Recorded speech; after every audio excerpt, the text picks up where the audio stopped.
Good morning. Welcome back to your Hindi class. जैसा कि आप जान रहे हैं कि मैं संध्या आपको क्या पढ़ा रही हूँ, हिंदी पढ़ा रही हूँ, है ना बेटा। और हिंदी में हम लोग पढ़ रहे हैं वो है हिंदी पर। चलिए पहले आप एक लोग ये बताइए आप लोग कि आप लोग कैसे हैं, स्वस्थ हैं, सुरक्षित हैं और घर पर है ना बेटा। हाँ, आज हम लोग का हिंदी का जो क्लास है, ऑनलाइन क्लास हम लोग कर रहे हैं, उसका लास्ट डे है। अब इसके बाद स्टार्ट हो जाएगा आपका समर वेकेशन, यानी आपको मिलेगी गर्मी की छुट्टी। ठीक है, तो अभी हम लोग जो पढ़ रहे हैं वो आपका हिंदी 1 है। हिंदी 1 में आपका जो फर्स्ट सेमेस्टर है, तो फर्स्ट सेमेस्टर में जो आने वाले जो चैप्टर हैं वो आप लोगों ने क्या कर लिया, कंप्लीट कर लिया है। क्या कर लिया, कंप्लीट कर लिया। यानी आपका जो पोर्शन है वो 1 to 4 लेसन, 1 से 4 तक, 1 से 4 तक, यानी 1, 2, 3 और 4, ये जो आपके लेसन है इसको आप लोगों ने क्या कर लिया, कंप्लीट कर लिया है। पहला लेसन है आपका भाषा एवं व्याकरण, दूसरा है वर्ड एवं मात्राएं, तीसरा है शब्द और वाक्य और चौथा है संज्ञा। तो इसको आप लोगों ने क्या किया, कंप्लीट कर लिया है। आई होप कि आप लोगों ने बुक लेकर बैठा होगा, बुक और पेंसिल। पेंसिल तो लेकर ही बैठे होंगे बेटा। आप पेंसिल अगर नहीं लिए हैं तो फटाफट ले लीजिए, क्योंकि हम लोग इसमें कुछ लिखेंगे भी बुक में। ठीक है, आप लोग ओपन कीजिए, आपका जो पेज नंबर है 6 ओपन कीजिए, विषय सूची। ठीक है, विषय सूची में पहला चैप्टर, दूसरा, तीसरा, चौथा ये आप लोगों ने कर लिया कंप्लीट। अब आपको बताएं जो आपका जो सेमेस्टर है फर्स्ट सेमेस्टर, उसमें जो आपके पोर्शन आने वाले हैं जो शब्द भंडार से, उसको भी हम लोगों ने क्या कर लिया है, इसके पिछले वाली क्लास में कंप्लीट कर लिया है।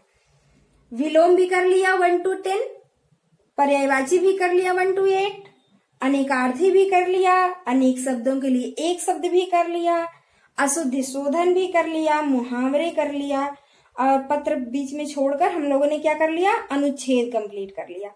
तो हम लोगों ने यहां तक क्या कर लिया, कंप्लीट। आज हम लोग पढ़ेंगे पत्र। ठीक है, पत्र पढ़ेंगे और इसके जो पिछले में हम लोगों ने पढ़ा है उसको आपको जो गर्मी की छुट्टी होगी उसमें रिवाइज भी करना है, लर्न भी करना है। क्यों? क्योंकि जुलाई में आप लोग पढ़ेंगे हिंदी 2 और ज्यादा टाइम आपको नहीं मिलेगा लर्न करने के लिए, रिवीजन करने के लिए। ठीक है, तो आप लोग इसको क्या करेंगे, अच्छे से लर्न करेंगे छुट्टियों में। ठीक है बेटा, अनुच्छेद आपके 3 आने वाले हैं, एक आपकी बुक में था, 2 आपको स्कूल वेबसाइट पर लिखकर दे दिया गया है। आप लोगों ने वहां से क्या कर लिया होगा, कंप्लीट कर लिया होगा अपनी कॉपी में, है ना। अब हम लोग चलते हैं लेसन नंबर 18 पर, पाठ 18। पाठ 18 पत्र लेखन, पेज नंबर 68 ओपन किया होगा। चलिए पत्र पहले हम लोग जान ले, पत्र लेखन किसे कहते हैं। पत्र लेखन एक संदेश वाहक है, यानी आपके संदेश को दूसरों तक पहुंचाने का माध्यम है पत्र। अब पत्र के जो प्रकार होते हैं वो 2 प्रकार होते हैं। कितने प्रकार, 2 प्रकार होते हैं। एक होता है औपचारिक पत्र और दूसरा होता है अनौपचारिक पत्र। एक क्या होता है, औपचारिक पत्र होता है और दूसरा अनौपचारिक पत्र होता है। मैंने इसको समझाया भी है आपको, कब समझाया, जब मैं पोर्शन दे रही थी बोर्ड पर, तब मैंने समझाया भी था इसको। औपचारिक पत्र एक बार हम लोग फिर समझ लेते हैं, क्योंकि औपचारिक पत्र ही हमारा फर्स्ट सेमेस्टर में आने वाला है ना। सेकेंड सेमेस्टर में अनौपचारिक आएगा, तो हम लोग पहले औपचारिक को समझ लेते हैं कि औपचारिक पत्र जो है उसे किसे कहते हैं। बेटा औपचारिक पत्र ऐसे सिंपल लैंग्वेज में समझिए कि जो पत्र आप किसी संस्था, चाहे वह सरकारी संस्था हो, अर्ध सरकारी संस्था हो या निजी संस्था हो, जो पत्र आप किसी संस्था के अधिकारी को लिखते हैं, संस्था के कर्मचारी को लिखते हैं, वो पत्र जो होता है वो आपका होता है औपचारिक पत्र। ठीक है, जैसे सरकारी संस्था में आ गया कि नगर निगम अधिकारी को पत्र लिखिए, ग्राम विकास अधिकारी को पत्र लिखिए, ये आपके आ गए। फिर आप क्या करते हैं कि अभी आपको अगर कुछ मतलब माना कि अगर आपके पापा को ही कोई आवश्यकता पड़ गई, जैसे बैंक में पत्र लिखना है तो अर्ध सरकारी संस्था में। और आप जो पत्र लिख रहे हैं वह निजी संस्था, स्कूल के प्रधानाचार्य को पत्र लिख रहे हैं, यानी स्कूल के प्रिंसिपल को पत्र लिख रहे हैं, तो वह पत्र भी आपका किस में आएगा? औपचारिक पत्र में आएगा। क्योंकि जो औपचारिक पत्र होता है वह किसी संस्था के अधिकारी को या संस्था के कर्मचारी को लिखा जाता है। ठीक आ रहा है समझ में? वह संस्था चाहे सरकारी हो, अर्ध सरकारी हो या निजी हो, कोई भी संस्था हो, यदि आप किसी संस्था के कर्मचारी या अधिकारी को लिख रहे हैं तो वह पत्र आपका आता है औपचारिक पत्र में। समझ में आया? अनौपचारिक भी थोड़ा सा समझ लेते हैं। अनौपचारिक पत्र वह पत्र होता है कि जो पत्र आप किसी संबंधी, रिश्तेदार, जैसे आप माता पिता को लिख रहे हैं, भाई बहन को लिख रहे हैं, या फिर मामा मामी को लिख रहे हैं, चाचा को लिख रहे हैं, और आप किसी अपने मित्र को लिख रहे हैं, तो ये जो पत्र होते हैं वो अनौपचारिक होते हैं। यानी जो पत्र आप अपने रिश्तेदार को लिखते हैं वो पत्र अनौपचारिक होते हैं, और जो पत्र आप किसी संस्था को लिखते हैं जिनसे आपका कोई ऐसा रिश्ता नहीं है, यानी कि उनसे आपका रिश्ता केवल किसका है? हाँ, आपका जो उनसे रिश्ता है वो किसी कर्मचारी और उसका है। ठीक है, तो आपको बताएं कि जो आप पत्र, ये औपचारिक पत्र है, यही आपका फर्स्ट सेमेस्टर का पोर्शन है, और इसमें 3 पत्र हैं। औपचारिक में 3 पत्र हैं और तीनों आपके फर्स्ट सेमेस्टर में आएंगे। पहला आपकी बुक में ही है, आप अपनी बुक को ओपन करेंगे, पेज नंबर 69। यहाँ पहला है, बीमार होने पर प्रधानाचार्य को अवकाश के लिए पत्र लिखें, जिसको आप कहते हैं लीव एप्लीकेशन। यानी कि आप उसको छुट्टी, उस समय आप क्या कर रहे हैं? बीमार हैं, और बीमारी में आप क्या मांग रहे हैं? छुट्टी मांगना चाहते हैं, अवकाश मांगना चाहते हैं। किससे मांगेंगे? तो अपने स्कूल के प्रधानाचार्य से मांगेंगे। तो उनको जो आप पत्र लिखेंगे वही पत्र आपका क्या होगा? औपचारिक होगा। समझ में आया? तो आपको बताएं कि जो औपचारिक का फॉर्मेट होता है वो मैंने यहाँ पर लिख दिया है, आप इसको देख लीजिए। आपके बुक में भी लिखा हुआ है, आप यहाँ ऊपर देखिए, सेवा में लिखा हुआ है प्रधानाचार्य महोदय, आपकी बुक में भी लिखा है। यहाँ लिखा है सौरभ इंग्लिश स्कूल, लेकिन आपको लिखना है लिटिल फ्लावर स्कूल। उसके बाद यहाँ लिखा है कानपुर, आपको लिखना है राप्ती नगर गोरखपुर। फिर दिनांक, आपका डेट लिखना है, जिस डेट में आप पत्र लिख रहे हैं। फिर विषय लिखना है, विषय आपका है अवकाश, यानी छुट्टी के संबंध में, अवकाश के संबंध में। फिर आप उनको संबोधित कर रहे हैं महोदय से, महोदय सविनय निवेदन है कि मैं पिछले 2 दिनों से ज्वर से पीड़ित हूँ। तो इस तरह आप अपनी बुक से इसको याद करेंगे। और बुक में जो ये लिखा हुआ है सौरभ इंग्लिश स्कूल और कानपुर, इसको कट करके आपको ये लिख लेना है। ठीक है, फ्लावर में देख लीजिए, फ्लावर ऐसे ही रहेगा, और मैंने जो आपको अनुच्छेद दिया है उसमें पूरा फ बना के ऐसे पूरा फ बनाया है, नीचे ऐसे हलंत का चिन्ह लगाया है, अनुच्छेद में भी और पत्र में भी। तो दोनों में आप उसको क्या करेंगे? सही कर लेंगे। ठीक है, क्योंकि जो टाइप कर रहे थे उसमें ये आधा फ बन नहीं रहा था, आ नहीं रहा था, इसलिए मैंने वहां हलंत का चिन्ह लगाया है। मैं सोची थी कि मैं आपको लिख कर बताऊंगी, और यह भी पता है मुझे कि आपको पता है, क्योंकि आपने उसको क्या किया? 3rd में पढ़ा है, समझा है, लिखा है, तो इसलिए आपको फ्लावर लिखने आता है हिंदी में, इसलिए मैंने यहाँ पर लिखकर बताया था। समझ में आ गया ना? चलिए, अब आपका सेकंड जो पत्र है, हाँ, इसमें पेज नंबर 70 पर आइए। यहाँ देखिए ब्लैंक है थोड़ा सा, तो आपको कहाँ से कहाँ तक, यानी कितने तारीख से कितने डेट से कितने डेट तक की छुट्टी चाहिए, ये आपको यहाँ पर मेंशन करना है। जैसे 2 दिनों की चाहिए तो आज अगर 5 है तो 6 से लेकर 8 तक। ठीक है, इस तरह मेंशन करना है। 6/6/2020 से 8/6/2020 तक, ऐसे आपको लिखना है। ठीक है, फिर दूसरा है आपका गमला टूटने पर प्रधानाचार्य को क्षमा याचना पत्र। यानी कि आप जिस विद्यालय में पढ़ रहे हैं वहां आप रह रहे थे और अचानक आपके पैर से या किसी से लगकर गमला टूट जाता है, और गमला टूट गया तो आप उसके लिए क्या कर रहे हैं? माफी मांग रहे हैं, क्षमा मांग रहे हैं। किससे मांगेंगे? प्रिंसिपल से, प्रधानाचार्य से। तो उनको जो आप पत्र लिखेंगे वह पत्र भी आपका किस में आएगा? औपचारिक पत्र में आएगा, क्योंकि वह आप किसी संस्था के अधिकारी को लिख रहे हैं क्षमा मांगने के लिए, तो वह पत्र भी आपका आएगा औपचारिक में। तो उनको जो आप पत्र लिख रहे हैं यह भी आपका वही फॉर्मेट होगा। आप यहाँ पर सेंट जॉन्स स्कूल जो है इसको कट करके लिटिल फ्लावर स्कूल लिखेंगे और मड़ौली वाराणसी कट करके राप्ती नगर गोरखपुर लिखेंगे, ठीक है, और डेट चेंज कर लेंगे। तो आप लोग इसको कंप्लीट कर लेंगे। यानी कि जो 2 लेटर हैं आपकी बुक में, एक बीमारी के कारण अवकाश मांगने के लिए और दूसरा गमला टूटने पर क्षमा मांगने के लिए, ये दोनों पत्र आपकी बुक में ही है और आप वहां से क्या करेंगे, लर्न करेंगे। तीसरा पत्र है आपका पेज नंबर 73 पर। पहला अभ्यास में पहला है, पुस्तकालय में पुस्तकें मंगवाने के लिए प्रधानाचार्य को एक पत्र लिखिए। यानी कि आपकी लाइब्रेरी में पुस्तकें कम हो गई हैं या पुस्तकें नहीं है आवश्यकता के अनुसार, उसमें बुक मंगवाने के लिए, पुस्तकें मंगवाने के लिए आप अपने प्रिंसिपल को जो पत्र लिखेंगे वही पत्र आपकी पुस्तकालय के प्रधानाचार्य को मतलब पुस्तकें मंगवाने के लिए पत्र होगा। और वह पत्र भी आपका आएगा औपचारिक पत्र में। किस में आएगा, औपचारिक पत्र में। तो जो औपचारिक पत्र है ये तीनों पत्र आपके फर्स्ट सेमेस्टर के हैं और ये तीनों आपको लर्न करना है।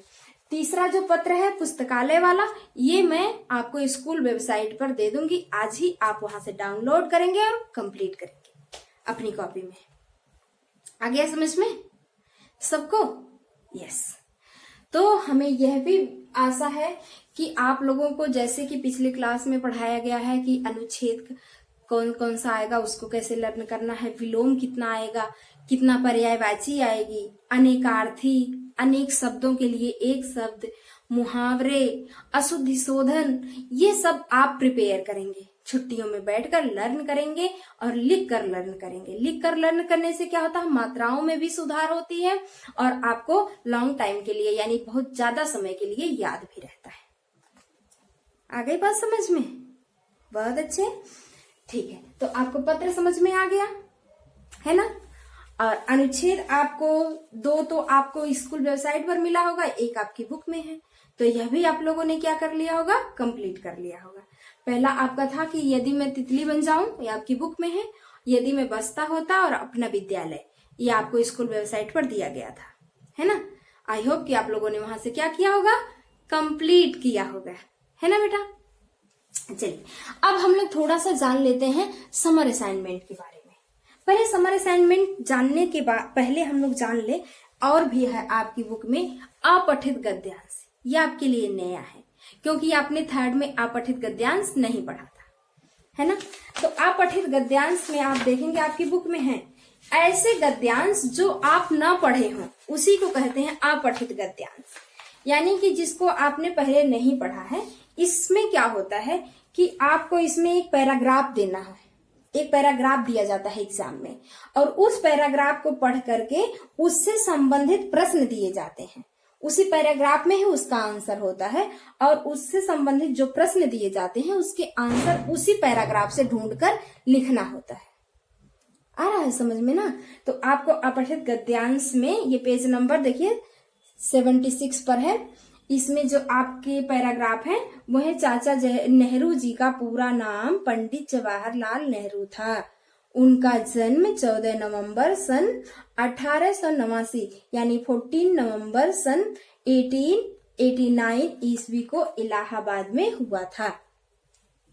तो ये जो पैराग्राफ है यहाँ से लेकर यहाँ तक, ये आपको माना कि यही दिया जाए, वैसे भी बहुत सारे हैं और आपको यहाँ से नहीं अलग से भी दिया जाता है। ये जरूरी नहीं है कि जो आपकी बुक में है वही दिया जाए, आपको दूसरे बुक से भी आपको अपठित गद्यांश दिया जा सकता है। बट आपको ये आना चाहिए कि जो उसका आंसर है आपको यहीं से ढूंढना और यहीं लिखना है। क्योंकि देखिए इसमें क्वेश्चन पूछ रहा है चाचा नेहरू का पूरा नाम क्या था, जो कि ऊपर वाली लाइन में लिखा है कि चाचा नेहरू जी का पूरा नाम पंडित जवाहरलाल नेहरू था। तो इस तरह आप उसको क्या करेंगे, कंप्लीट करेंगे। तो ये अपठित गद्यांश था। आपकी बुक में एक और है, वो मतलब पोर्शन में, वो पोर्शन है आपका चित्र वर्णन। तो चित्र वर्णन में क्या होता है कि आपको एक चित्र दिखाया जाता है, या आपकी प्रश्न कॉपी में जो प्रश्न पेपर मिलता है उसमें आपकी एक चित्र होता है और उस चित्र से संबंधित जो भी उस चित्र में लिखा होता है, मतलब दिखता है वही चीज आपको यहाँ लिखना होता है। तो जो चित्र वर्णन वही होता है कि चित्र को देखकर उसके बारे में वर्णन करना, यानी चित्र को देखकर उसके बारे में लिखना ही क्या होता है, चित्र वर्णन होता है। समझ में आया? अपठित गद्यांश और चित्र वर्णन ये थोड़ा नया था आप लोगों के लिए, क्योंकि आपने थर्ड में इसको नहीं पढ़ा था, इसलिए मैंने इसको समझा दिया। समझ में आ गया सबको? बहुत अच्छे। अब हम लोग चलते हैं समर असाइनमेंट में, कि हम लोग को समर असाइनमेंट कैसे और कहाँ करना है। थोड़ा सा आप लोग कंफ्यूज होंगे जब आपको समर असाइनमेंट मिलेगा, ठीक है? तो आपको पहले बता दें कि समर असाइनमेंट आप कैसे और कहाँ करेंगे। बेटा आपको समर असाइनमेंट कहाँ करना है, कहाँ करना है? हिंदी 1 की कॉपी में। कहाँ करना है? हिंदी 1 की कॉपी में। हिंदी 1 में आप कॉपी में क्वेश्चन आंसर और आपका अनुच्छेद, पत्र, विलोम जो भी आपको मिला था सब कुछ आपका कंप्लीट हो गया होगा। एक पत्र बाकी होगा, वो भी आज आपको मिल जाएगा और आप उसको क्या करेंगे, कंप्लीट कर लेंगे पुस्तकालय। अब हम लोग समर असाइनमेंट में चलते हैं। आप यहाँ डालेंगे समर असाइनमेंट पहले पेज में, उसको तो जानते हैं आप अच्छे से, खूब अच्छे से लिख देंगे। उसके बाद आपका ये कॉपी है, ठीक है? थोड़ा सा बता देते हैं, ये कॉपी है। कॉपी में आपने यहां तक कर लिया कंप्लीट, क्या? हिंदी 1। हिंदी 1 आपने यहां तक क्या कर लिया, कंप्लीट। अब आप जो पेज है उसको यहाँ पर लिखा है समर असाइनमेंट, उसके बगल वाले पेज में आप यहाँ लिखेंगे हिंदी 1, ठीक है? आप क्या लिखेंगे, हिंदी 1। हिंदी 1 में क्वेश्चन नंबर 1 करके आप लिखेंगे। क्वेश्चन नंबर 1 में आपको शायद मिला है पर्यायवाची, है ना, 1 to 5। तो क्वेश्चन नंबर 1 में 1 2 3 4 5 ये पर्यायवाची मिले हैं, तो आप वहां पर लिखेंगे अच्छे से। उसके बाद क्वेश्चन नंबर 2 डालेंगे, फिर क्वेश्चन नंबर 2 भी कंप्लीट हो जाएगा, ठीक? तो आप फिर उस पेज को छोड़कर दूसरे पेज में लिखेंगे हिंदी 2। क्या लिखेंगे, हिंदी 2। और हिंदी 2 लिखकर फिर आप उसका भी क्वेश्चन आंसर कंप्लीट करेंगे हिंदी 2 का, ठीक है? उसमें भी आपको मिला है कि कोरोना मतलब कोरोना जो बीमारी है उससे आप मतलब कोई सुझाव दीजिए, उसके रोकथाम अब वो मतलब बचने के उपाय दीजिए। फिर आपको दिया गया है कि मतलब आप घर में रहकर छुट्टी में आप इतने दिनों तक घर में थे तो आपने क्या नया सीखा, जो नया सीखा उसके बारे में कुछ बताइए, ठीक है? तो ये चीजें आपको मिली हैं, आप उसको सोचेंगे, समझेंगे और मम्मा पापा से थोड़ा सा हेल्प भी ले लेंगे, ठीक है? और अच्छे से कॉपी में कंप्लीट करेंगे। आपको कहीं बाहर जाने की जरूरत नहीं पड़ेगी, आप घर पर ही रहकर अपने असाइनमेंट को कंप्लीट कर लेंगे। समझ में आया? बहुत अच्छे से। चलिए बेटा, तो ये हमारा हो गया हिंदी 1 कंप्लीट, है ना? आज हम लोग का लास्ट वो क्लास था और अब हम लोग मिल लेंगे। कब मिलेंगे? जुलाई में हम लोग तो फटाफट मिल ही लेंगे। चलिए, और हम लोग मिलकर फिर अच्छे से बातें भी करेंगे, इंस्पायर भी करेंगे। अभी आप लोग घर पर रहिए, स्वस्थ रहिए, सुरक्षित रहिए और ईश्वर से प्रार्थना है कि आप लोग घर पर अपने पढ़ते रहिए और अच्छे से रहिए। ठीक है बेटा, बाय बाय, मिस यू।